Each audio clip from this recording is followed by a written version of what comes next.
The coronavirus may have made the season delayed by over a month, but regardless, we still have a Big Brother season, and for the first time in 14 years, it's an all-star season. About frickin' time. But if you close your eyes...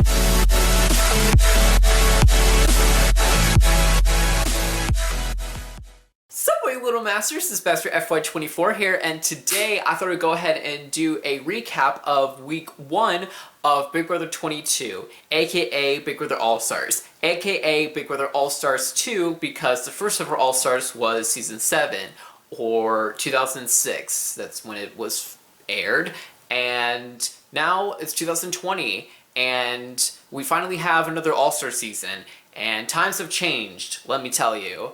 So, with that in mind, I was honestly shocked that the season was All-Stars when it first got confirmed, because I was just convinced that for some reason we were just never gonna get an All-Star season, like ever. I was just like waiting, I'm like, okay, this season comes around, okay, no All-Stars, this season comes around, okay, no All-Stars, and so on and so forth, and I'm like, okay.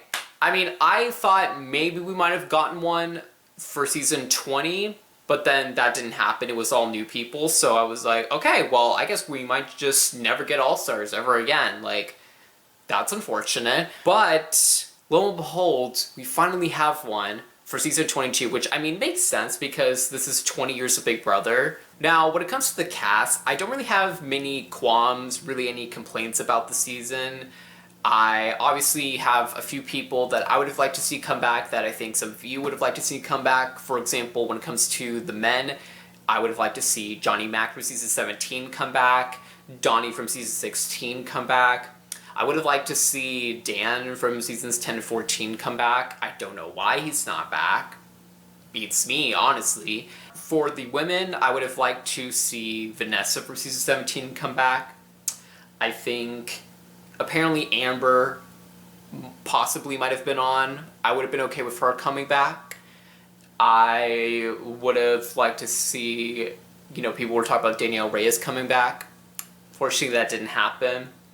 Some people thought that maybe Diane from seasons 5 and 7 would have came back, which I was not expecting, but I mean, I would be down for that as well. Again, overall, a lot of the people that I saw that actually made it, I was fine with. The only one that I'm kind of like, was like maybe Christmas, but that's because I didn't really like that side of the house during season 19 or just season 19 in general. But I think for the most part, I was like, okay, I'm fine with these people. It's alright, okay, cool. Now, when it comes to the head of household competition, I want to say that I liked how Julie Chen was 12 feet, not even the recommended 6 feet, a whole 12 feet away from the other contestants, you know, the house guests.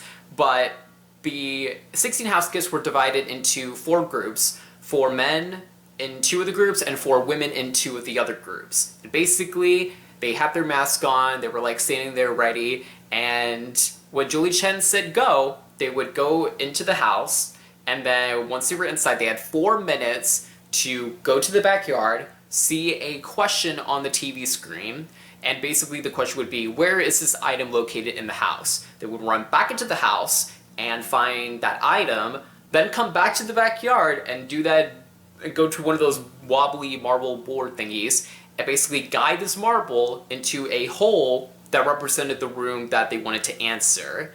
And once they got it into the hole, they would set it down and then hit the button. And I thought it was kind of funny. There were a few people that they didn't go to the backyard. They like ran in the house first, then they went to the backyard, so they kind of wasted a bit of time, which didn't make sense. I remember, I think Kaser did that. I think Christmas did that. I think a couple other people did. I don't know why they did that. I don't know if they were just too flustered to, I don't know, maybe they just forgot. I'm not sure. But they had to complete this first part of the head of household competition. If you completed this, you would move on to the second part, but to complete it, you have to do it in less than 4 minutes. If you didn't complete it in 4 minutes, then you were eliminated. You couldn't win head of household. So there were a couple of heats where you know, people didn't finish, and each heat only would allow 2 house guests to move on. So a maximum of 8 people would move on.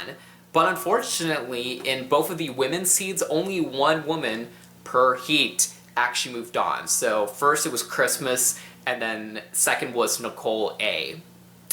Really unfortunate. And then we go into the men's heats, where first Kevin and Ian, they move on, and in the second heat, Cody and Memphis move on. So the women were just struggling, and yeah, it was sad. I would have liked to see all, like, the maximum 8 people move on, but unfortunately that just didn't quite happen. So we get into the second part of the head of household competition, where you basically go from this one platform, and you have to step on these little pedestal step things and make your way to a second platform that has a button. And your job was to move to that second platform the fastest. Now, these little steps, some of them were stable and were solid, and some of them were not so solid, very wobbly. So make one wrong move, then you could be fallen and be in danger of breaking your foot, possibly a second time. So we had Memphis, Cody, Christmas, Nicole A, Ian, and Kevin. Not in that order, but just, you know, those are the 6 that moved on. So one of those 6 will be the first ever head of household. And Memphis is the first one to go across. He finishes it, like, I think it was a minute 12 something. So, okay, great. I mean, no one else could finish it. Also, they all had a time limit of 2 minutes and 30 seconds to complete it.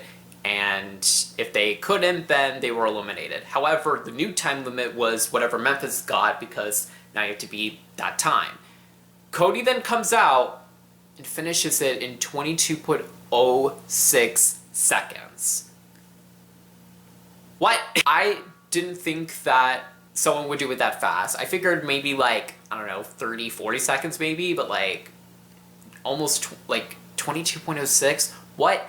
That's crazy to me. And every other contestant just could not complete it. Ian was kind of close, but no one else could complete it. Now, of those 6 house guests, Cody, he completed it the fastest, so he is the first to HOH. However, the other 5 have to randomly pick from one of 5 envelopes. 4 of those envelopes were a slop punishment, or have-not punishment, sorry. So they would eat slop, but they also have to sleep in the terrible have-not bedroom, and they also gotta take cold showers. If I ever get on Big Brother, hopefully I do not become a have-not, because I really hate cold water. Maybe the slop might be okay, but like, ooh, the bedroom, I don't know.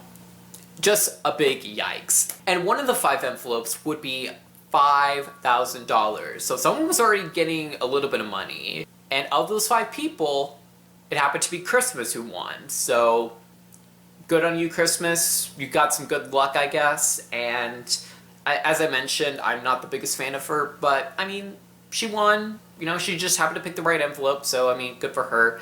And I really loved how when Ian, Nicole A, Memphis, and Kevin, who, by the way, are now the new have-nots, I loved how all 4 of them could not get into the have-not bedroom, even though they were told to be up there, and somehow the door just didn't work. I thought it was really hilarious, and just, like, what the actual heck? Like, that's just crazy. Also, sorry for not always looking in the lens. So that is all that happens in episode 1, but then we get into episode 2, where Cody, being the new head of household, is obviously trying to think of who he should nominate, and basically he thinks about putting up Janelle and Kaser for eviction. Now, I get why you would put up Janelle and Kaser. I get it, you know, they were on 2 other seasons together, and now this is their 3rd time together, and they were never against each other. They never were enemies, they never butted heads. They have been allies since 2005, honestly, which is crazy to think about.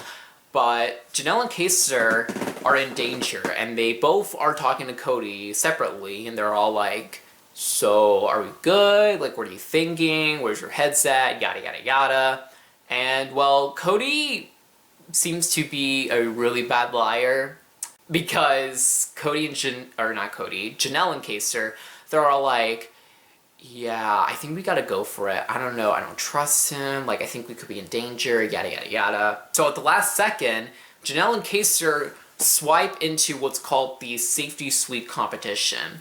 The Safety Suite competition, to recap, basically is a third competition that happens for the first 3 weeks where all the house guests are given a Safety Suite pass. And you can use that pass to swipe into the Safety Suite and compete in a competition.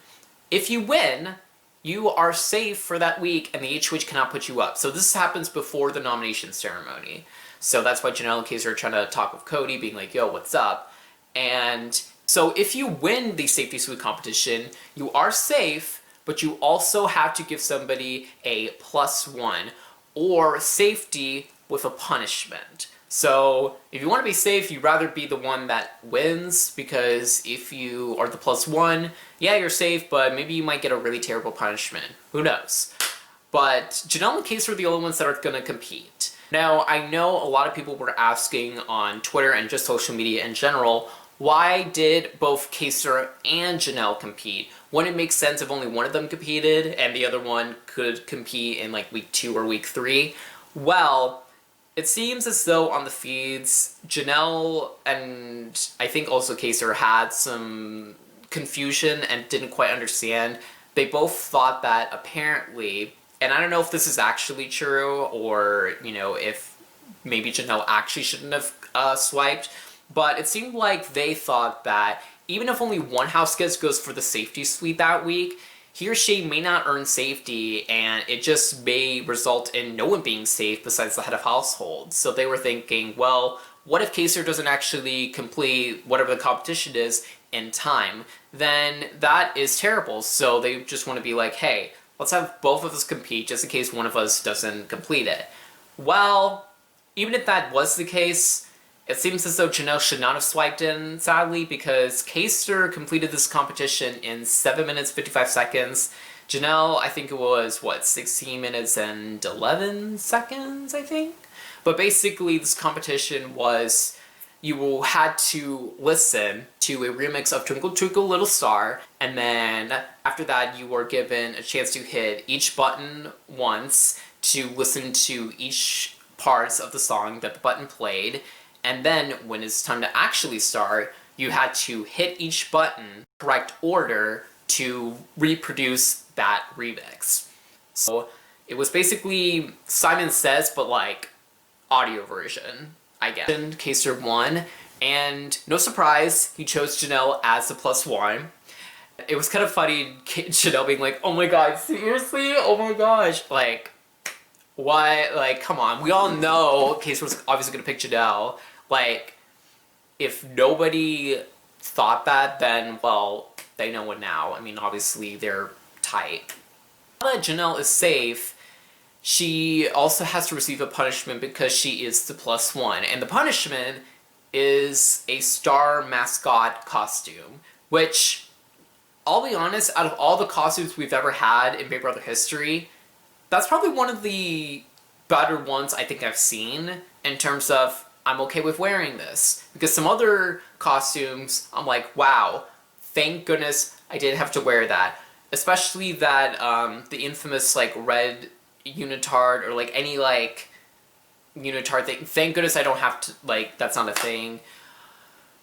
Because I would not look good in that, but at least the star at least looks cute, I guess, and adorable. So Janelle has to wear the star costume for a week, and I thought it was actually really appropriate for her to win because she is the only one that has competed 4 times. She was on both All-Star seasons, and I mean, I feel like she's just one of the biggest All-Stars in general, so I just thought it was really appropriate for her to actually wear it. If anyone else wore it, I'd be like, I think Janelle should wear that. So I'm really happy about that, at least.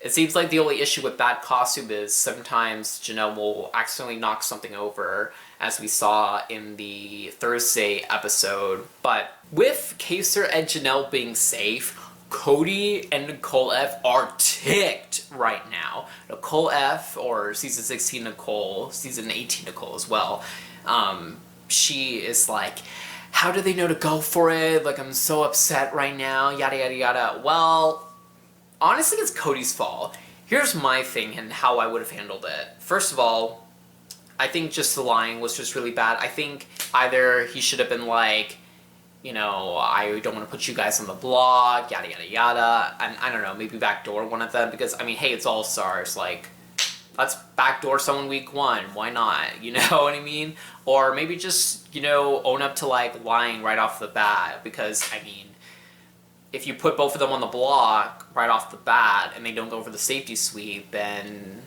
okay, that guarantees that at least one of them stays on the block. And I mean, maybe Cody could have just, he probably would have came across very savage and very like brutal, but I mean, he would have accomplished what he wanted to do. Maybe he could have also, this is something that I thought about when, you know, hearing about this twist, is maybe getting a couple people, like 1 or 2 people that you feel good with, and get them to compete in the safety sweep, because that way, if one of them wins, then that could result in, or that would result in Janelle and Kaser not being safe, and therefore you could put Janelle and Kaser right up on the block. And also maybe you could play it off and act like you're not that close with the people who, with anybody who's swiping in, you know? I feel like there's just several ways you could go about it, and yeah, I think Cody could have just handled the situation a lot better, but it just didn't happen. He just kind of flopped, honestly, so now he has to come up with a plan B and think, okay, well, if it's not Janelle and Kaser, who the heck do I put up now? And, well, he ends up putting up Keisha and Kevin on the block. Keisha, I can understand, because it seems like Keisha, just in general, rarely talked to Cody, and it seemed like, in general, Keisha, I don't know what it is, it just seems like Keisha is just not really so active and not like, so like, you know, in game mode at this point. She's all like, yeah, like, I haven't talked with Cody, like, I feel like it's gonna put me up or whatever, but it's like, okay, well, go talk to Cody? I don't really know, it just seemed like really confusing. And Kevin didn't really talk much with Cody either, except a little bit before the nomination ceremony, and it seemed like Kevin was like, or Kevin had some issues in the past with people kind of similar to Cody, and it seemed like Kevin also in general just doesn't, I guess, have a lot of friends, so I guess Kevin just kind of had a hard time actually opening up to him, and I don't know if maybe Keisha was like that as well. I don't really know. It just seems kind of like really tough, and I don't know. I think maybe we'll learn more about like why Keisha like didn't talk to Cody that much.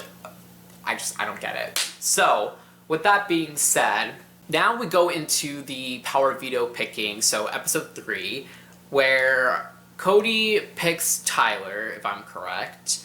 Kevin picks Enzo through House's choice, and Keisha picks Ian. Avon is the host of the competition, and in this competition you basically had to ride back and forth on this banana thingy, and then you were given 90 seconds to stack up fruit and vegetable pieces and basically try to create a tower with as many pieces as you can. And whenever you felt like your tower was high enough and you had a lot of pieces, you would go and hit a button before your 90 seconds were over, and whoever could stack the highest amount would win. A few other rules were, you had to run back to the banana after, to, allow yourself more time, or else you would be eliminated. And also, the whole competition had to be 30 minutes or less. So if you were still stacking, by the time 30 minutes were up, you were out of the competition, you were eliminated, you took way too long. And if you ever knocked pieces over, you would have to restart. And also you had to rock this banana thing back and forth 20 times. So I kind of thought like the banana thing as like, like those like pony horse rides you have as a little kid, like the machine ones, and you put like a quarter or like a penny in. I think that, except it's not automatic and you have to like do it yourself, so it's kind of not that fun. But I mean, it was kind of like interesting to say the least. Thank goodness I, don't have to compete in that kind of competition because that'd be weird. Cody and Ian, they already get eliminated right off the bat. They didn't, they ran out of the 90 seconds. They didn't do anything to restart that clock. They didn't hit their button. Like, they just ran out of time. Enzo gets 18 pieces up and he's like, okay, I think that's a pretty high amount. So he ends up hitting the button in time. So Enzo locked in first with 18 pieces. And then we have Kevin, who was so close to beating Enzo's amount, but he didn't hit the button in time. So Kevin is then out. So it's down between Keisha, Tyler, and Enzo. And Keisha was pretty close. It was about to hit her button, but then all the pieces fell, and the 30 minutes were up for Keisha and Tyler. So they were both eliminated, and Enzo is the first POV winner, which is crazy because on season 12, he didn't win a competition until, like, what, Final 5, I'm pretty sure? So, like, that is crazy. Like, week 1, he's already won a competition. Like, things have changed. I mean, he did mention in his intro video that he's, like, in the best shape of his life now. So I guess that's the case. I mean, good for Enzo. And he was actually somebody that I didn't expect to come back, but I was like, okay, I'm down with this. All right, like, yeah, like, okay, cool. Like, I was just really excited to see him come back. It's time for the Power Veto meeting. Now, before this even happens, Enzo catches Nicole F. and Ian talking in the bathroom. Now, I want to give a little bit of context and mention how Nicole F. and Ian made a Final 2 deal called the Millionaire Club, and basically it was because they were the only 2 winners left in this game. There were rumors of even more winners coming in. Some of them just said no, some of them may or may not have gotten positive for COVID, but we're not going to talk about that. But this leads to Enzo going upstairs and talking to Cody in the HOH room, and they're just talking about, hey, what are we gonna do? Like, maybe we should backdoor Ian probably? Like, I don't really know. They are both really confused, and they're talking about how, like, Ian's, like, an impressive winner, and he's really smart, and yada yada yada. However, at the end of the day, basically, more so Cody, I want to say, than Enzo, came up with the decision of, let's just stick with the original plan, let's not put up a third person, let's just keep the nominations the way they are. So, Enzo, at the veto meeting, he's all like, it's too early, man. Too early to play the veto, man. And decides to keep the nominations the same. So Keisha or Kevin will be the first evictee from Big Brother 22. Now, episode 4, Eviction Night. Here is my issue with what's been going on. I kind of hate that it's too... I prefer to call them middle school players, like the season 10, 11, like the early double-digit players. Seasons, not players. I guess players, but the early double digits, so like 10, 11, 12, 13, whatever. Those seasons, it's kind of like they've been gone for a while, and it's just like, dang, I just can't believe that people are already in trouble. People are already, from this era. It's just kind of like, dang, it's just been so long, and 2 of them are already in danger week 1. So it seems like Janelle has been doing a lot more campaigning for Keisha than Keisha herself, especially if you watch the live feeds.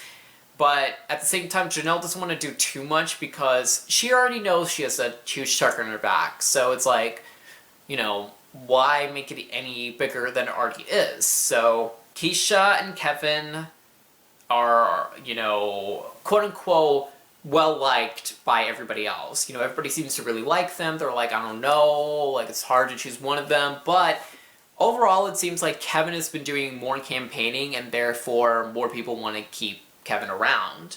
But also people are like, I don't know, maybe we should get rid of Keisha because it seems like Keisha's not going to do that well in comps, which I don't really know, like, we should base things off of that. I mean, granted, if we're going to talk about these first 2 competitions, yeah, Kevin did better.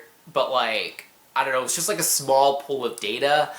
And, I mean, if people really remembered season 10, I mean, she did win a few. So it's like, I don't really know if we can say automatically that she's going to be bad at comps. But Anyway, Keisha gets this huge unanimous vote. She goes out by a landslide, 13-0. She's the first one evicted. Pretty sad, honestly, because I know a lot of fans, including myself, were really excited to see Keisha come back, so it was just kind of sad seeing her leave right away.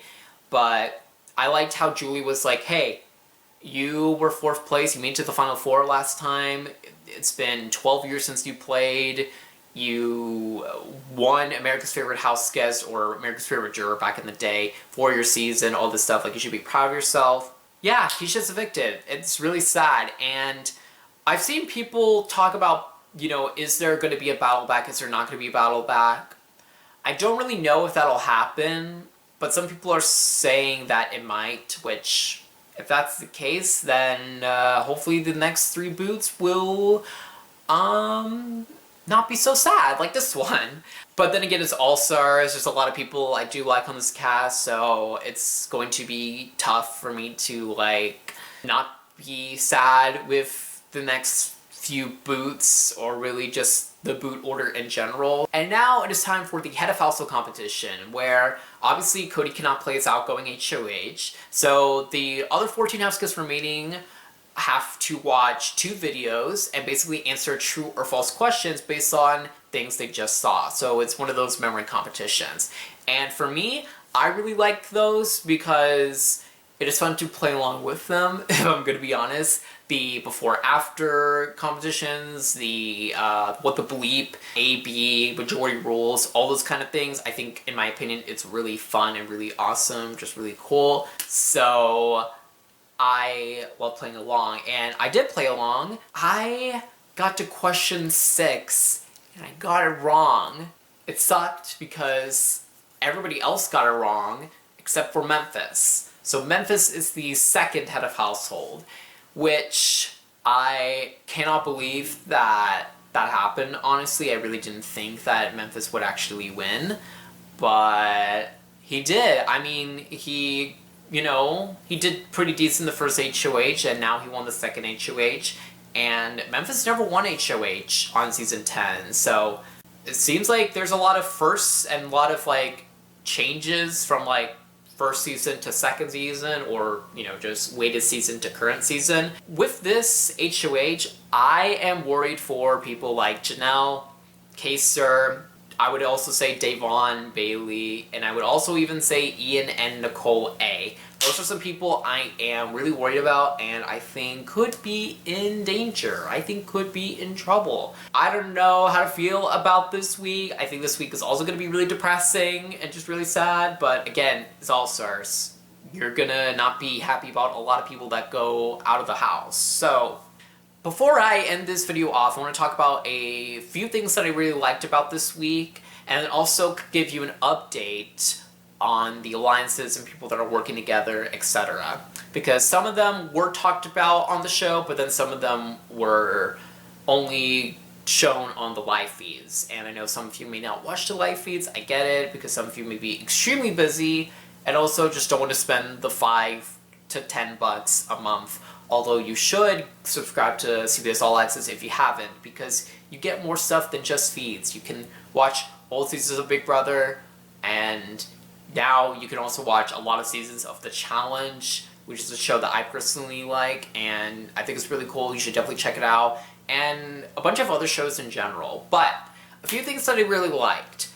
First of all, Davon saying justice for Breonna Taylor while she cast her vote in the DR. I really liked that. I, totally agree. I immediately, clapped as soon as she said that. I was like, yes, go Davon, honestly. That was really awesome. I also really liked Kaster talking about kind of his issues, especially when he first played Big Brother, because there were a lot of things going on with Iraq and the US, and how he is from Iraq, and all these kind of issues going on, and also people just standing up for what's right. So I thought it was really awesome. And finally, Ian talking and opening up about him being on the autism spectrum. I wasn't aware about this, and I think a lot of people, pretty much everybody in the house, just was like, oh my god, what? They were just all really shocked. But I think that just makes Ian's win more impressive and I think just more memorable. And go Ian. Like, you know, I was already rooting for him because I just have like a feeling that maybe Ian will do well. You know, I was like, man, if Ian ever gets ass back, I'm pretty sure he's gonna do well. Like, you know, maybe not necessarily be the first two-time winner because it's kind of hard, but, you know, at least just play the best that he can and just be impressive in some way, shape, or form. And finally, I'm going to look here because Twitter user at the BB Squirrel recently made a graphic for today, basically talking about the alliances that are going on. There are some things I think were not pictured here, but for the most part, it's basically everything that is in here. So we have Janelle and Kaser, the Sovs, you know, their own duo, which, I mean, we already know. Millionaire Club, as I mentioned, with Nicole F. and Ian. Ian is also in a thing called the Awkward Dorkables. Kind of a bit of a mouthful, but it has him, Nicole A., and Kevin. We have the Core Four, which consists of Danny, Enzo, Nicole F., and Cody. There's also a thing saying Cody and Nicole F. are, you know, a duo, you know, BB16 alliance. And also, Nicole F. and Danny are pretty tight. It wasn't mentioned here, but like they're, you know, kind of tight. There's the 6-person alliance that was mentioned, which is called the Unusual Suspects. So it has Memphis, Cody, Tyler, Nicole F., Christmas, and Danny. We also have this is called the Connect 4. I don't know if the actual name was mentioned on the show. I forgot if it was. But it has Davon, Bailey, Cody, and Enzo. And then there's the Root, Cody, Enzo, Black Girl Magic, Bailey, and Davon. And I'm trying to think if they miss anything. I know in general Davon and Kevin are like kind of tight. And they also, on the show there was a Final Two mentioned with Nicole A. and Kevin. And yeah, I'm trying to think if they forgot anything. I think that's really it, honestly. I really am looking at Cody and Enzo, and it seems like those two might be powerhouses, honestly. Like, I feel like those two might be going far, and also I see this trend where the first HOH tends to get a lot of power and can go really far. I mean, if you look at the modern era of Big Brother, we had Caleb, who got to the Final Four, then we had James, who got to the Final 7, and then we got Nicole F., who won her season as the first HOH. The only exception I would say would be Cody from season 19, Cody Nixon, who was just 1 week away from the jury. Or no, he got, oh wait, I forgot. No, he got first juror. For some reason I had him and Jessica's placement mixed up. No, he got jury. And then we had season 20, Tyler, he got runner-up, 1 vote away from winning, and then Chrissy got 6th place. So it seems like every first HOH gets at least jury. If the trend continues, Cody's going to be part of the jury. At least, if not the final 2. If they're smart, they should probably get rid of Cody, but it seems like Cody has a lot of people that he wants to work with. And also, this graphic didn't mention like all the Tyler final 2s, but I mean, that's just a lot, and I don't know if they're really that important as of now. It just seems like more people are kind of approaching Tyler than the other way around, because Tyler doesn't want to play this, you know, aggressive, like, crazy game like he did 2 seasons ago. And I think that's really it. If you guys like this video, you should definitely give it a thumbs up, and be sure to comment down below. What are your thoughts about this week? What are your thoughts about Memphis being the new head of household? Are you excited or are you not excited? If you want to talk about something that happened on the live feeds, kind of like spoilers of future episodes, I really would suggest that you put like spoiler alert or something like that, and then leave a lot of spaces, so that way in order for someone to read the comment, they would have to click read more. So, you know, just to, you know, be considerate of other viewers. Also, be sure to share this video as well. It would really mean a lot for me to get the word out. The subscribe button down below, and be sure to click the little notification bell next to the subscribe button so that we can get notified every time I post a new video. And follow me on all my social media links down below. And you check out my channel or go subscribe in another way, you can click somewhere in the middle right here. My last video is right here, and all my TikToks are right there. And that is going to be the end of this video, and I'll see you little masters later. Goodbye.